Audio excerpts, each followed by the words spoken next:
Holy fuck. We're sailing. Oh my god. We have sailing in this update? We're back. I think we're back. Oh my god. Pirate101 Polaris. After a year since Trianon, we finally get a new story update. The teasers were amazing, the hype was real, but how was the actual update? Did it meet expectations? Exceed them? Or was Polaris a letdown in comparison to Trianon?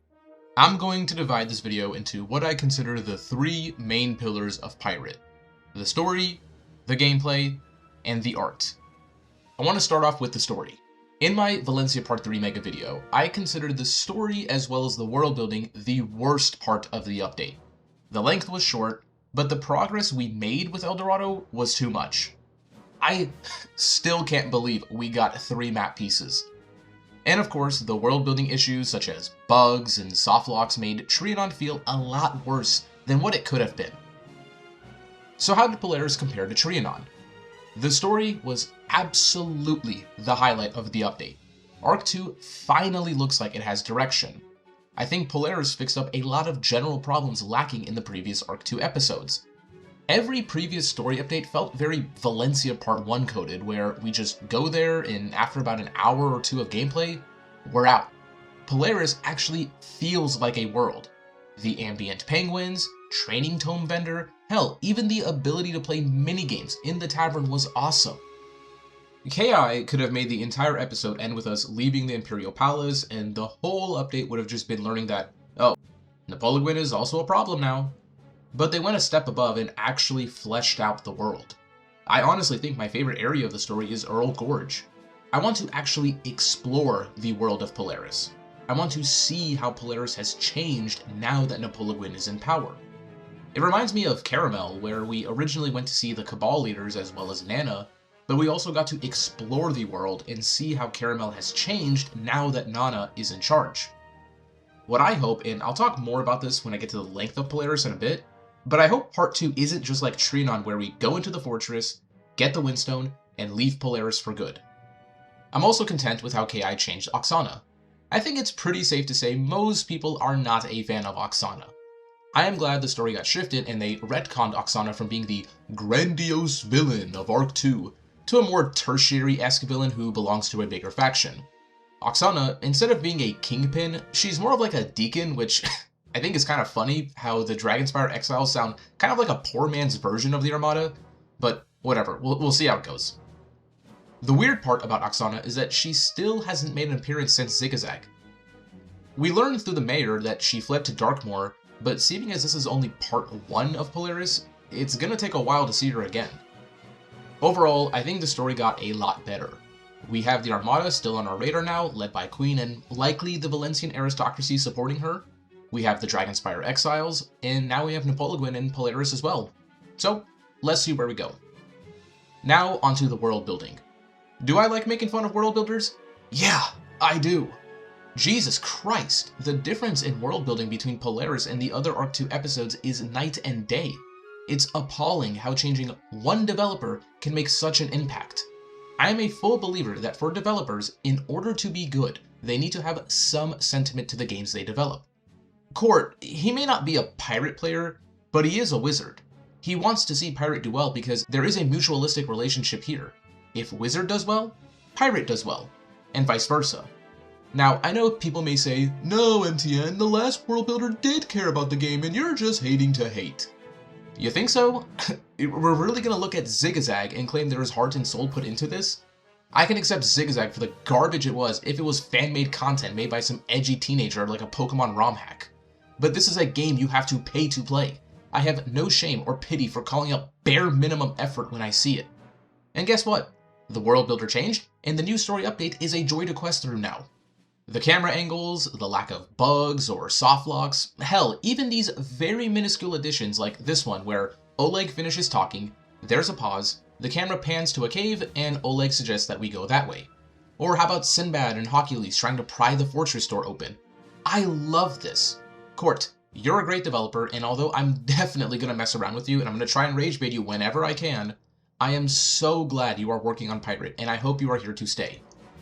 The world building also helped a lot with the dialogue as well as the voice acting. I think having a majority of voice actors and actresses, it definitely sucks that it changed. Sinbad, you idiot!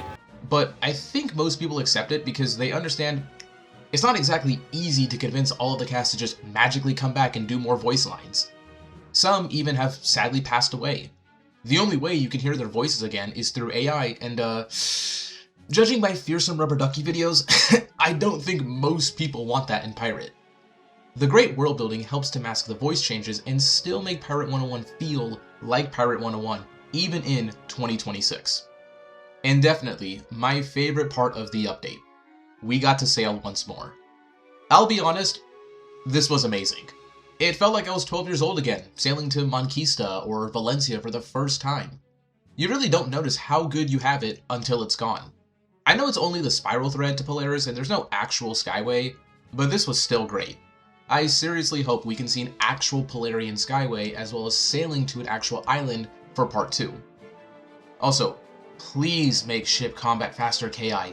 Please! The biggest problem I've seen people have with the story is the length. This was one of my main problems with Trianon as well. I'll start by saying I think the length of Polaris Part 1 is overrated. With how much content was in this update, they accomplished a lot. KI set a much better foundation with Arc 2's story, and Polaris was fleshed out nicely. My problem with the ending is that it felt rather anticlimactic.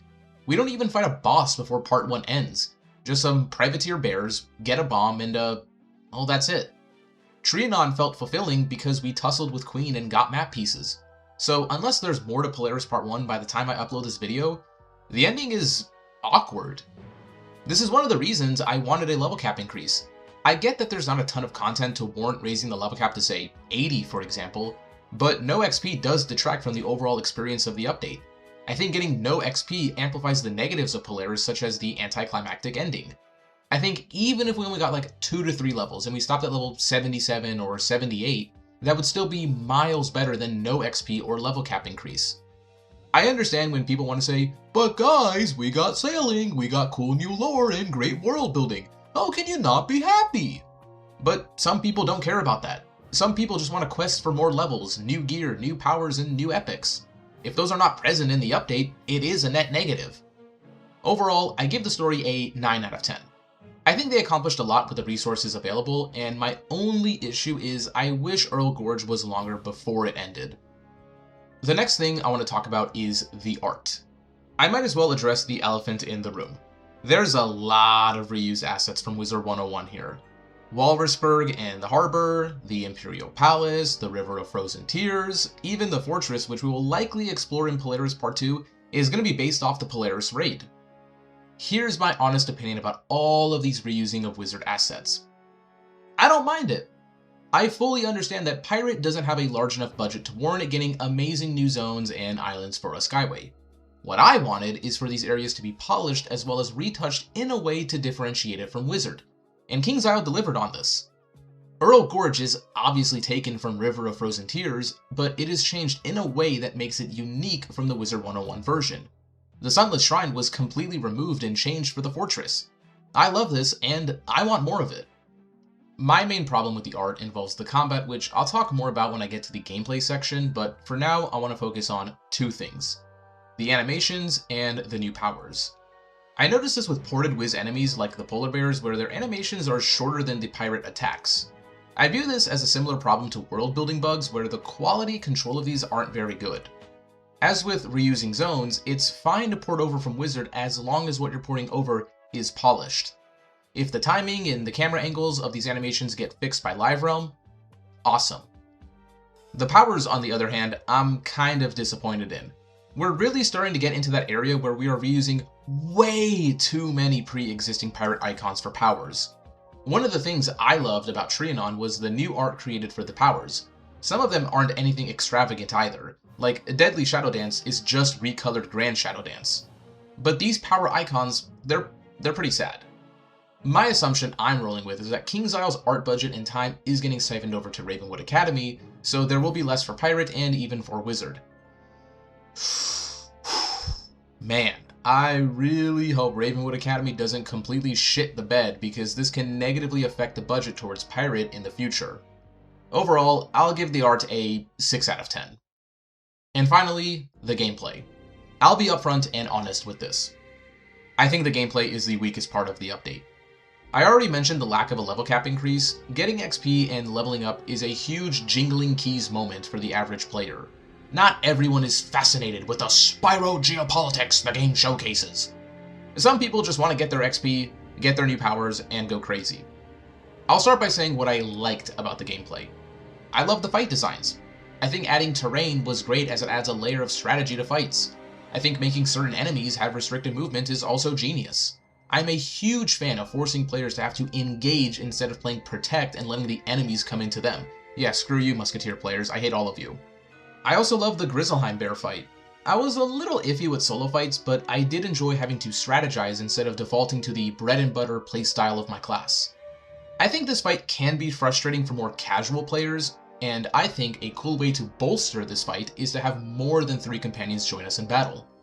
I seriously think KI should consider making fights that allow us like 5 companions to fight alongside us.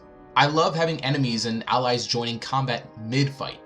Dimitri, as well as the Gracie Golem, appear midway in Ridge Cave, and I think that is amazing. I think having more and more permutations to Pirates combat is a very good thing. More deviations from the bread and butter, old scratch, buff turn 1, and AoE down before the mojo flows expire are a net positive to the gameplay.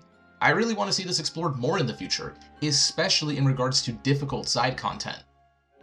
I thought having enemies in Earl Gorge existing but not being needed to fight for a mainline quest was a nice touch. The Winter Wolves as well as the Ettins were cool to see. It reminds me of Bandito Trail or Arroyo Grande and Cool Ranch.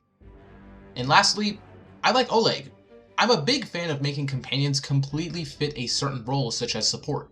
Not every companion needs to be a chain brain. Oleg has a unique gimmick of having high health, but his buffs require him to lose health. And to be honest, his buffs aren't anything insane. And his unique epic talent, Polarian Endurance, which heals himself and at rank 3 heals adjacent allies for 10% of their max health per turn. Very useful, but I still don't think it's overpowered. Repel Borders 5 is kind of cringe, but whatever. My only issue with Oleg, which granted is very small, is that I don't feel as if his companion design matches his character. In the story, Oleg is very blunt. I could explore this place all day.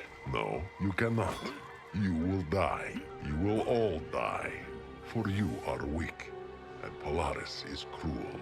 Oleg gives me the impression of a bruiser or brawler, but in combat, he's all support. He does no damage. Again, it's not a deal breaker or anything, it's just weird to me. Alright, now onto the negatives. I think the gear was underwhelming. But if you close your eyes, does it almost feel like no? Hey, future MTN here. Some of this gear yapping is a bit outdated, but I still think it's relevant, so I chose not to cut this part out. They recently added new vendor gear, and for the most part, I am on board with this. Epics are still broken anyway, so most people won't use most of this gear. But there are some pieces of gear I am not a fan of, primarily these ones. I know people roll their eyes when you mention class identity, but this over-liberalization, as I would coin it, where any class can play anything, it might seem like a good idea on paper, but with no constraints to classes, the gameplay will become very mundane. Everyone will play the most effective way to win fights, and because there's no constraints, everyone will play the same way. But, unfortunately, everyone believes that buff equals fun and nerf equals not fun, so everyone wants OP stuff in the game. It is what it is. Anyways, back to the video. If we weren't going to get a level cap increase with brand new powers or epics, the other option I wanted was to rework a lot of different powers, epics, and even companions. I made a video about my expectations of Polaris, and in that video I mentioned buffing up different epics such as Doomspell or Relentless 5 because I think that opens up the ability to create new types of gear as well as builds for players to try out. Gameplay diversity like that aids in Pirates' growth. But this update doesn't have any of that. I'll be honest, outside of a few pieces of gear such as these, the gear isn't anything impressive. I think KingsIsle messed up the gear system in this game so bad. So incredibly bad. They changed all gear to be gear sets. And if you don't know what that means, it basically just means that, like, every single piece of gear looks nearly identical. Well, I think Pirate has gear sets now. And this gear isn't even catered towards PvP because most PvPers aren't the biggest fans of post-Sinbad gear. I've been worried about this since Tartarus gear was added, in that we'll hit a point where gear no longer has something special attached to it because there is quote-unquote perfect system, as I would maybe coin it. I hope we don't hit a Castle Darkmoor problem in Pirate where there is no gear that competes with what's currently in the game. Although the story is great, there's very little retention for this update.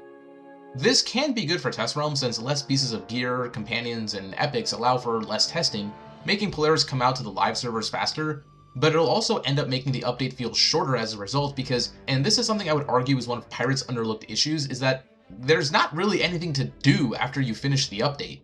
The same companions are strong, the same powers are strong, and the same epics are strong. In terms of gameplay, not much has changed. In regards to the fights of Polaris themselves, I both dislike and love some of the fights. I dislike the fights because I find them annoying to quest through, but I love it because now players get to realize how stupid certain mechanics such as Overwatch 5, Explosive Decoy, and Too Much Powder is when you are on the receiving end of it. When I bitch and yap about broken stuff in the game like epics, I'm not doing it in the perspective of the sweaty min-max tryhard. I'm doing it in the perspective of the casual player.